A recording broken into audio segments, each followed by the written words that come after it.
Saudaraku, kita akan lihat firman Allah pada sore yang luar biasa hari ini di dalam Injil Matius. Firman Tuhan terdapat dalam Injil Matius pasalnya yang ke-24 ayat 13 dengan satu tema khotbah, bertahan sampai akhir. Sekali lagi, bertahan sampai akhir. Itulah tema khotbah kita pada sore hari ini dalam ibadah pertengahan minggu, ibadah Rabu. Matius 24 ayat 13, mari kita baca ayat ini bersama-sama karena ini hanya satu ayat saja. Matius 24 ayat 13 kita baca bersama-sama. Yang sudah dapat katakan amin. Amin. 2, 3, mulai. Tetapi orang yang bertahan sampai pada kesudahan akan selamat. Sekali lagi, tetapi orang yang bertahan sampai pada kesudahannya akan selamat. Puji Tuhan, saudaraku. Matius pasalnya yang ke-24 ini mengingatkan kita betapa pentingnya saya dan saudara memiliki kesetiaan. Saya dan saudara memiliki kesetiaan. Komitmen kita dalam melayani Tuhan, kita harus setia sampai akhir. Di dalam Pengkhotbah pasal 3, akhir perjalanan setiap manusia selalu itu menjadi penentu. Dalam Pengkhotbah pasal 3 menceritakan bahwa manusia itu selalu punya awalan dan punya akhiran. Ada awal dan ada yang akhir, ada akhir. Ada yang dilahirkan tetapi juga ada yang meninggal. Ada yang menanam, ada juga yang mencabut apa yang ditanam. Ada yang membuang tetapi ada juga yang mengumpulkan apa yang dibuang. Jadi segala sesuatu selalu ada waktunya. Ada waktu untuk dilahirkan, ada waktu juga untuk meninggal. Jadi karena itu hidup ini saya dan saudara tidak kekal tinggal di bumi. Kita hanya sementara. Karena waktu yang ada yang sementara ini mari saya dan saudara gunakan, kita pakai untuk melayani Tuhan. Jadi kita setia sampai akhir. Firman Allah berkata, tetapi orang yang bertahan sampai pada kesudahan akan selamat. Kesudahan apa? Kesudahan zaman. Kita sudah hidup di akhir zaman. Akhir dari segala zaman. Akhir dari segala sesuatu. Kita tidak hidup di permulaan zaman ataupun pertengahan zaman. Kita ada di akhir. Ini yang terakhir. Saya dan saudara hidup di akhir zaman. Nah, karena itu kita gunakan kesempatan untuk melayani Tuhan. Yesus mengingatkan kepada kita semua sebagai orang percaya, saya dan saudara tetap harus setia sampai akhir. Karena tak lama lagi Tuhan akan datang. Siapkan dirimu segera. Tuhan tak lama lagi. Dia akan segera datang. Karena itu di dalam Lukas pasal 18 ayatnya yang ke-8 firman Allah berkata.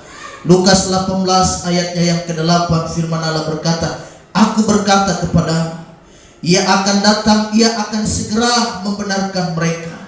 Akan tetapi jika anak manusia itu datang, adakah ia mendapati iman di bumi?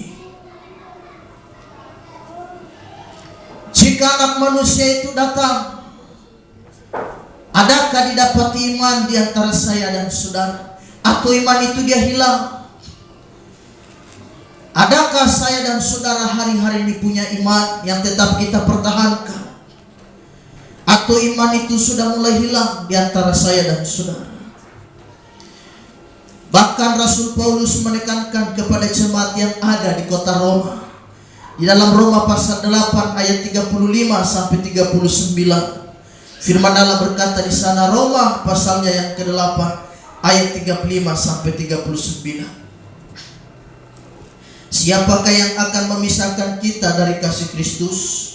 Penindasan atau kesesakan atau penganiayaan atau kelaparan atau ketelanjangan atau bahaya atau pedang? Seperti ada tertulis, oleh karena engkau kami ada dalam bahaya maut sepanjang hari. Kami telah dianggap sebagai domba-domba sembelihan. Tetapi dalam semuanya itu kita lebih daripada orang-orang yang menang oleh Dia yang telah mengasihi kita.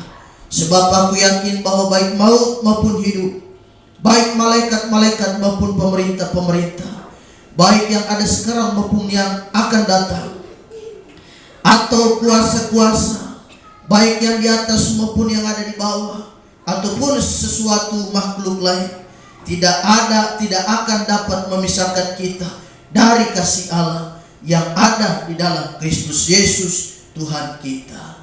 Ini nasihat Paulus kepada jemaat di Roma.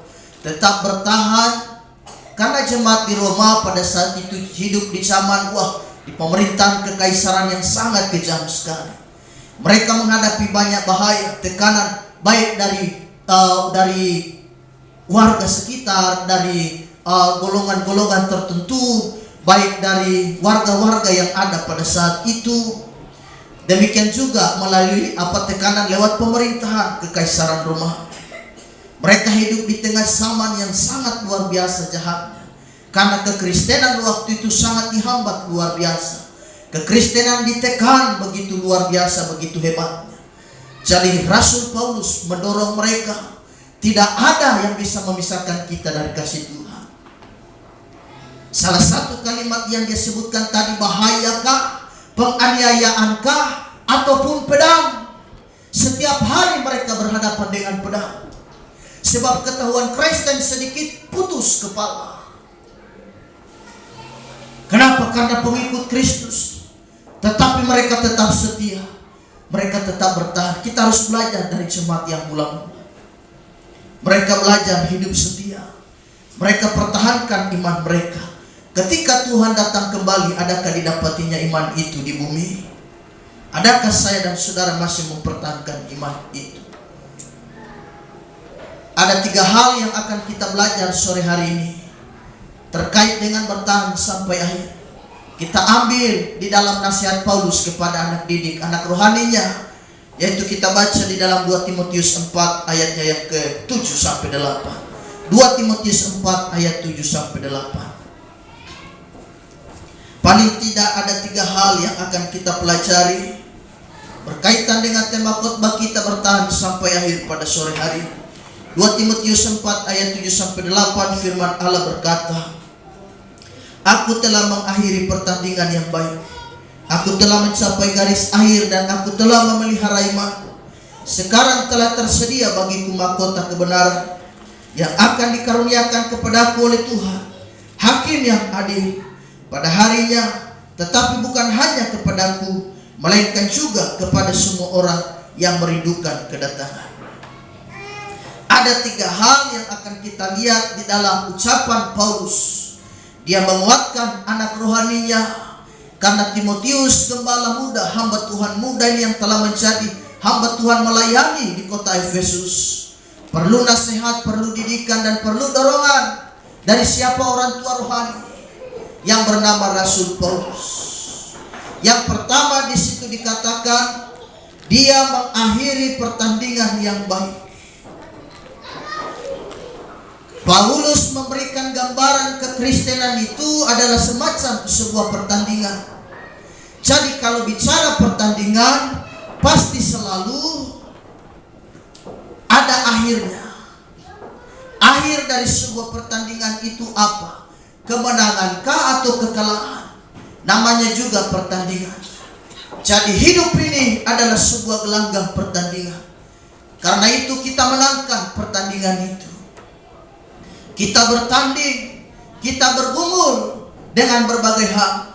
Kita bergumul dengan sakit penyakit, kita bergumul dengan apapun itu. Semua ibarat sebuah pertandingan. Jadi saya dan saudara harus memenangkan pertandingan itu. Jangan saudara kalah. Namanya pertandingan, semua pasti ada aturan, dan kita sebagai orang yang mengikuti pertandingan itu harus mengikuti aturan-aturan yang ada. Sebab kalau kita bertanding dengan cara yang curang, dengan cara yang salah, maka kita dinyatakan apa? Kita bisa didiskualifikasi, dikeluarkan dari pertandingan, maka malulah kita. Karena kita dinyatakan orang yang tidak patuh pada pertandingan. Jadi hidup ini adalah sebuah pertandingan. Paulus berkata, aku telah mengakhiri pertandingan dengan baik. Karena hidup ini ada pertandingan, kita bertanding dengan benar. Kita bertanding. Kenapa kita harus bertanding begitu rupa? Karena ada orang-orang kudus yang menonton dan memperhatikan kita. Jadi karena itu kita melayani begitu rupa. Kenapa firman Allah berkata ada orang-orang kudus yang menyaksikan saya dan saudara. Jadi saya harusnya lebih bergairah. Saya dan saudara harusnya lebih semangat dalam melayani. Karena ada orang-orang kudus yang memberikan support, yang memberikan semacam dorongan dan semangat. Kita melayani begitu rupa. Jadi saya dan saudara, ada orang yang menonton kita. Dan salah satunya mata yang menyaksikan kita adalah Kristus. Karena itu kita harus melayani begitu rupa. Tetapi di dalam hidup ini ada juga orang yang melayani Tuhan, mengakhiri sebuah pertandingan itu dengan cara yang tidak baik. Itulah yang dikatakan dalam Matius pasal 7 ayat 21 sampai 23. Matius pasal 7 ayat 21 sampai 23, firman Allah berkata, bukan setiap orang yang berseru kepadaku Tuhan, Tuhan akan masuk ke dalam kerajaan surga, melainkan dia yang melakukan kehendak Bapa-Ku yang di surga. Pada hari terakhir banyak orang akan berseru kepadaku, Tuhan, Tuhan, bukankah kami bernubuat demi nama dan mengusir setan demi nama-Mu dan mengadakan banyak mujizat demi nama-Mu juga? Pada waktu itu aku akan berterus terang kepada mereka dan berkata, aku tidak pernah mengenal kamu. Enyalah daripadaku, kamu sekalian pembuat kejahatan. Orang-orang yang telah mengakhiri pertandingan dengan cara yang salah. Galatia berkata, mereka mengawali dengan roh tetapi mengakhirinya dengan daging. Hindarilah mereka yang semacam ini. Orang yang melayani dengan cara yang curang, dengan cara yang salah. Motivasi pelayanan mereka salah dan buruk di mata Tuhan. Betul, mereka terlihat melayani, tapi di hadapan Allah mereka tidak berkenan. Karenanya mereka berseru pada hari penghakiman nanti, mereka berkata, kami telah berbuat mujizat. Yesus berkata, aku tidak mengenal engkau. Enyalah engkau dari hadapanku, hai sekalian kamu pembuat kejahatan. Kita melayani dengan cara yang benar. Kita harus bertanding mengikuti aturan yang ada. Aturan pertandingan. Di dunia olahraga ada aturan pertandingan. Tidak boleh kita melanggar itu. Nanti kita didiskualifikasi, istilah kerennya. Di dalam pertandingan iman juga ada aturan mainnya. Kita harus menaati firman Allah. Tidak boleh kata kita melayani Tuhan sembarang-sembarang. Tidak boleh. Kita punya aturan ada. Firman Allah sudah menetapkan. Kita harus melayani dengan benar. Kita harus melayani Tuhan dengan sungguh-sungguh. Jadi yang pertama Paulus berkata, aku telah mengakhiri pertandingan dengan baik, dengan benar. Yang kedua, di situ dikatakan, aku telah memelihara iman. Selain aku telah mengakhiri pertandingan dengan baik, dengan benar, di situ juga ada kalimat aku telah memelihara iman. Bagian yang kedua Paulus menasihatkan untuk setiap saya dan saudara sebagai orang percaya tetap memelihara iman kita. Iman jangan goyah, iman jangan kandas di tengah perjalanan kita dalam pengiringan kepada Tuhan. Jangan kau tukar imanmu dengan hal-hal materi, segala sesuatu yang bersifat pangkat, kedudukan, uangkah, yang semuanya itu berakhir dan stop, berhenti di liang kubur. Jangan tukar kekayaan yang kekal itu dengan hal-hal yang sementara. Berapa banyak orang menjual Yesus, menukarkan Yesus dengan perkara-perkara yang sia-sia, hanya untuk supaya dia naik, supaya untuk dia naik popularitas dan terkenal, supaya dia viral, maka dia menukarkan Kristus dengan perkara-perkara dunia. Oh, sungguh memalukan. Kristus itu terlalu mahal bagi saya dan saudara. Tidak bisa dibandingkan dan tidak bisa ditukarkan dengan hal materi apapun juga. Tidak bisa. Karena Kristus itu terlalu mahal. Kristus itu bukan barang murahan bagi saya dan saudara. Terlalu mahal. Terlalu besar kasih-Mu Bapa. Terlalu mahal darah-Mu yang kudus itu tercurah untuk menebus dosa kita. Jadi Kristus itu mahal. Jangan tukar yang mahal ini hanya untuk yang sebentar. Terlalu mahal Kristus bagi saya dan saudara. Kita tidak boleh menukar Kristus dengan perkara-perkara dunia. Kita tidak boleh seperti siapa? Esau, yang menukarkan hak kesulungannya, berkat ilahi itu, dengan apa? Semangkuk kacang merah. Yakub berkata, oke, aku akan memberikan kacang merah ini padamu asalkan satu syaratnya. Apakah itu? Kau kasih hak kesulunganmu itu padaku. Oh, tidak ada gunanya juga hal itu padaku. Buat apa? Biar kau ambil sajalah. Mari semangkuk kacang merah itu berikan padaku. Oh, betapa murah. Bagi Esau berkat itu tidak ada nilainya, bisa ditukar dengan semangkuk kacang merah. Berapa banyak orang jual kekristenan hanya apa? Demi makanan nasi sepiring. Demi apa? Demi beras 5 kilo. Orang rela menjual Kristus untuk hal-hal yang berbau itu hanya pengisi perut. Kristus terlalu indah bagi saya dan saudara. Dia sanggup memberkati, dia sanggup mengisi meja makan saya dan saudara.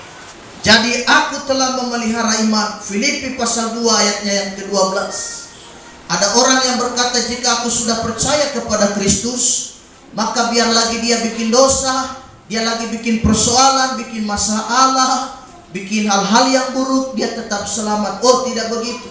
Maka dia bertentangan dengan Filipi pasalnya yang kedua, ayatnya yang ke-12.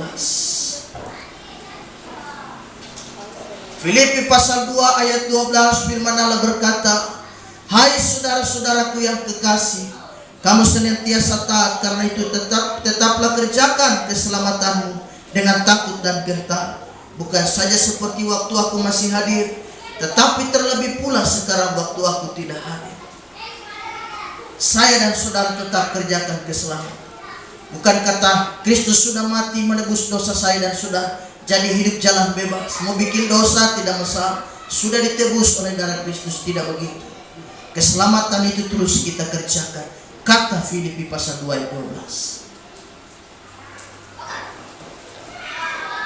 Keselamatan itu gratis. Tetapi mahkota itu, untuk dapatkan itu saya dan saudara harus mengerjakan. Kita harus kerjakan keselamatan dengan takut dan gentar. Jadi tetap memelihara iman. Kita harus pelihara iman dengan baik. Di dalam perjanjian lama, dalam kitab Kejadian pasalnya yang kelima, bicara tentang ada seorang yang bergaul begitu luar biasa dengan Allah. Namanya Henok. Henok begitu rupa bergaul karib dengan Allah. Henok adalah keturunan dari Adam, generasi ke-7. Henok ini adalah kakek daripada Nuh. Metusalah punya bapak namanya Henok, manusia tertua di dunia yang mencapai usia 969 tahun. Metusalah, ayahnya siapa? Henok. Jadi Henok ini punya pergaulan yang luar biasa dengan Allah. Begitu rupa Henok bergaul dengan Allah, sampai bagi dia tiada hari tanpa bergaul dengan Tuhan. 300 tahun dia terus bergaul dengan Allah, sampai dia diangkat hidup-hidup oleh Tuhan dan tidak ada lagi. Dia mempertahankan iman, punya komitmen yang luar biasa. Henok bergaul karib dengan Allah sesuai dengan arti namanya. Arti nama Henok artinya dedikasi, komitmen. Arti Henok ada dedikasi, pengabdian. Kata lainnya adalah pengabdian. Itu arti Henok.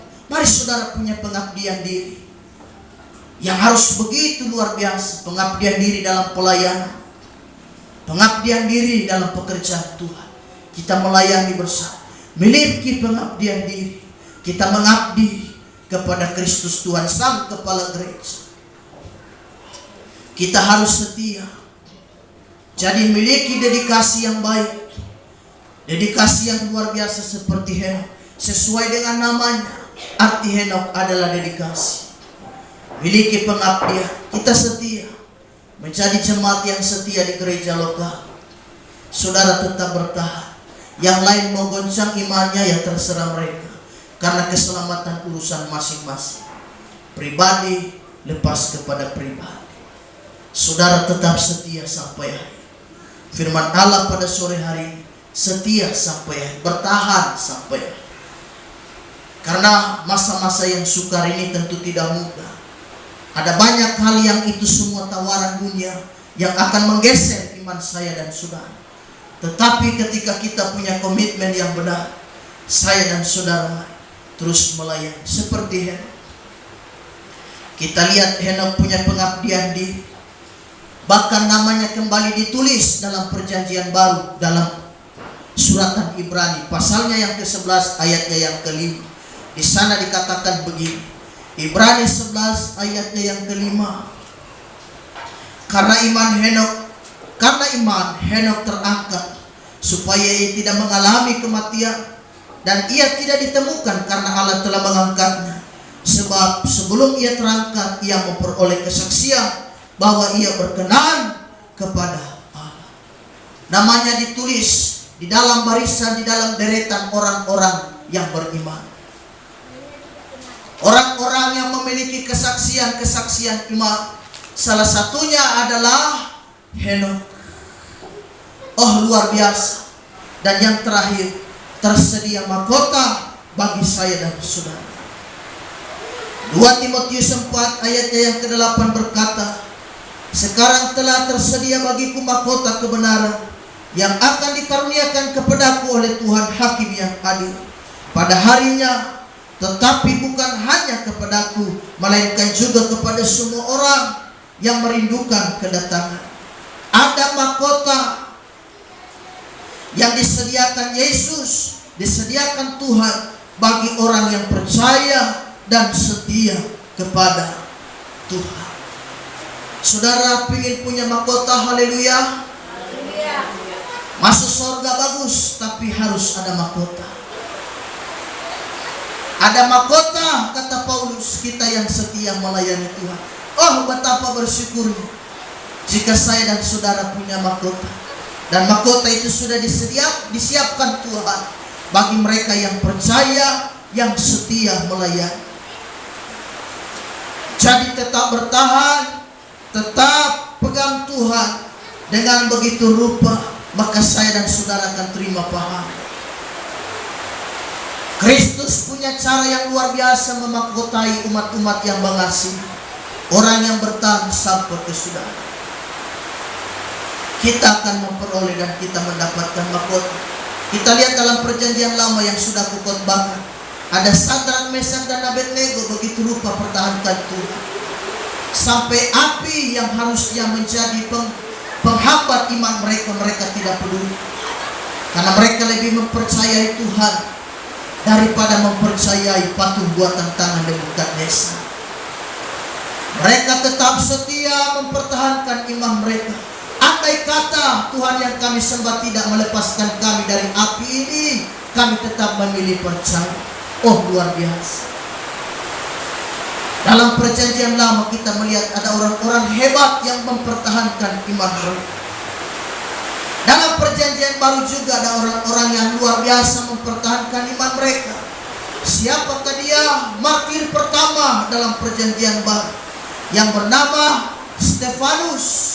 Di dalam Kisah Rasul pasal 7, Stefanus adalah salah satu diaken dari salah satu 7 diaken yang dipilih oleh rasul-rasul pada waktu itu, pada gereja mula-mula untuk melayani umat-umat Tuhan.